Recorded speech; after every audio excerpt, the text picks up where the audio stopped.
Now at 6:15, we have continuing coverage in a News 3 investigation in Virginia and across the country. Black and brown people are sentenced to prison for significantly longer than white people who commit the same crimes. That's according to the U.S. Sentencing Commission. And mandatory prison time for certain crimes may contribute to the imbalance. This morning, I'm taking a closer look at what some call a crack in the criminal justice system. They told me he was going to go to jail.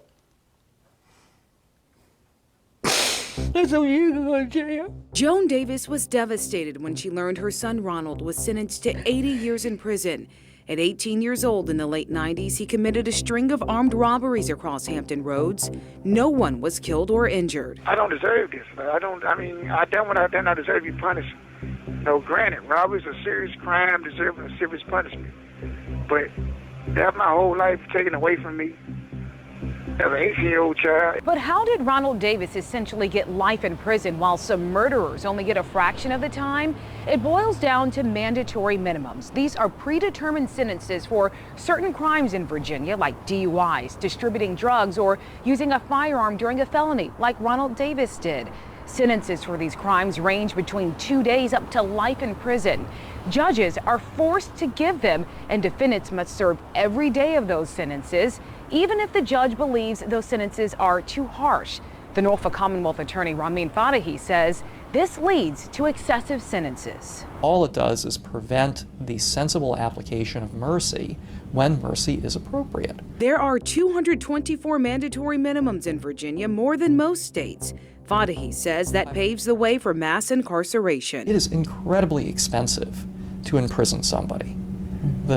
It is taxpayer money that can go into rebuilding crumbling schools, dealing with infrastructure, dealing with transit. It's money that we should only spend when the punishment fits the crime, when public safety requires that we spend that money. Even the former prosecutor in Ronald Davis' case said mandatory minimums paved the way for what amounted to a life sentence. You see, using a firearm while committing a felony, even if no one is injured or killed, carries a 3-year mandatory minimum sentence for the first offense and a mandatory 5 years for each one after, even if it's all a part of the same crime event.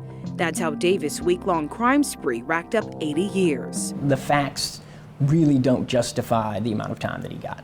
Mandatory minimums were adopted decades ago as part of the tough on crime movement. Supporters say it deters crime by forcing judges to send criminals to prison. But according to research in this Virginia State Crime Commission report, mandatory minimums have not eliminated sentencing disparities.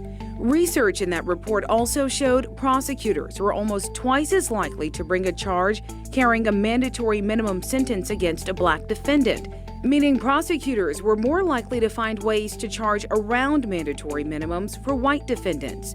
And because of that, black males were found to receive sentences that were 50% longer than white males for the same crimes. Fadahi says that's not justice. This is not an argument that people should serve less time than they deserve. Everybody should serve every day that they deserve to serve. They simply shouldn't serve a day more. Without mandatory minimums, trust for just sentences would be in judges' hands. According to the Sentencing Project, judges statistically reserve harsher sanctions within sentencing guidelines for black men more than any other group. Still, Fadahi says eliminating mandatory minimums can weed out bias in the courtroom. There is a multi-step process to try and make the system more equitable and to ensure that the sentence that a person serves is based on the facts of their case and not based on their race. Now, as we reported, former Governor Ralph Northam set an early release date for Ronald Davis. He will be getting out of prison in 2023. And for now, a governor's pardon is the only way to address excessive and disproportionate sentences connected to mandatory minimums or bias in the courtroom. A bill introduced during the General Assembly session this year to eliminate mandatory minimums failed. And a second look bill that would have given prosecutors an opportunity to address other excessive sentences of the past also failed in the General Assembly this year. Proponents of the measures say they will try again in future sessions.